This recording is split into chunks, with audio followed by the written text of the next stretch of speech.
By now, you may have seen videos of Koicha all over our Instagram and TikTok. You may be asking yourself, what kind of tea is that? In this video, we're going to teach you all about it. Before we get started, it would really mean a lot to us if you could subscribe to our YouTube channel and stay tuned for future tea videos. We have hundreds of different videos on all sorts of topics related to Japanese green tea, but for this episode, we're going to focus on Koicha specifically. Without further ado, let's get started. First, what is Koicha? Koicha is a special type of matcha paste made with half the amount of water and double the amount of powder. Many people ask why we don't simply say it's made with 4 times the amount of powder, and there's actually a reason for this. When making a typical serving of usucha or drinking matcha, you use 2 grams of powder and 100 milliliters of water. You then whisk the matcha tea to create this beautiful foam on top. When it comes to making koicha, you should use 4 grams of powder and 50 milliliters of water. If you were to use 8 grams of powder and 100 milliliters of water, you would end up with a tea that has almost 300 milligrams of caffeine, which would be far too much. This is why it's important to stick to the guideline of double the amount of powder and half the amount of water to give yourself a manageable portion of koicha green tea.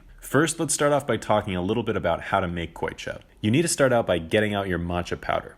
To make koicha tea, you can only use extremely smooth matcha, like the matcha washamine, otherwise it will be extremely bitter. We refer to this matcha as a Koicha Matcha, meaning that it's suitable to be used for koicha tea. The matcha washamine comes from the okomidori tea plant, known for having more of a smooth flavor with less bitterness. When you make the matcha in a paste like with koicha green tea, it concentrates the flavor, so every hint of bitterness will be magnified. A good koicha matcha like the matcha washamine won't have too much bitterness to it, so even at this high concentration, it will stay nice and smooth. Once you have found a good koicha matcha to use, you can sift 4 grams of powder into the bottom of a matcha bowl. It isn't quite as important to sift here compared to when you're making usucha, but it helps when it comes to making a better tasting koicha tea. After the powder has been sifted in, it's time to add in the water. You can use 50 milliliters of warm water here, with a recommended temperature of between 140 to 170 degrees Fahrenheit. Matcha tends to be less sensitive to heat, so you can use anything in between this range. Once the water has been added, you can begin to stir in the powder. This can easily be done with a regular matcha whisk, although you can also use a special koicha whisk, which has less bristles. The motion of mixing koicha tea is very different from the motion used to whisk regular usucha matcha.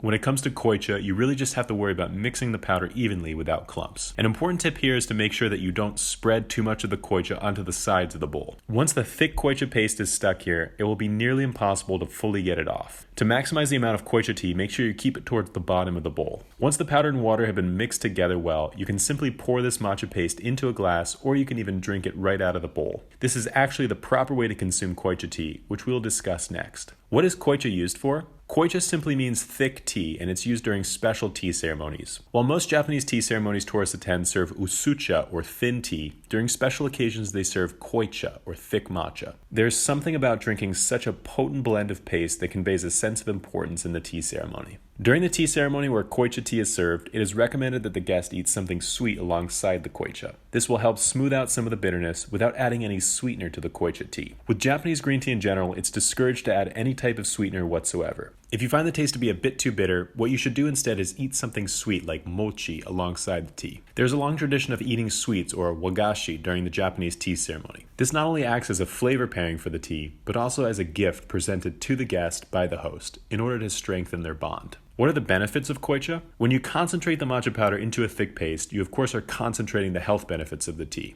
As you may know, what makes matcha tea unique is that it is mixed directly into water rather than being infused. This means that you're consuming the entire leaf, all in one drink. Whatever the nutrients are in 1 gram of matcha, you will get 4 times as much in 4 grams of matcha. That being said, you do need to be careful because it will also contain 4 times the amount of caffeine. A normal cup of matcha tea has a high amount of caffeine as it is, but koicha is even more extreme. The uses of koicha. There are a few great uses for koicha tea. Because it's so thick and concentrated, it's actually great for certain recipes. Let's briefly discuss a few things you can use koicha tea for. Koicha for matcha lattes. When it comes to making matcha lattes, you really want to reduce the amount of water you use and make the drink more flavorful. You can basically make a koicha matcha milk by mixing the koicha paste in with some coconut milk or soy milk and then stirring it up. This is much more flavorful than if you were to use a regular usucha matcha in your latte, which would taste watered down.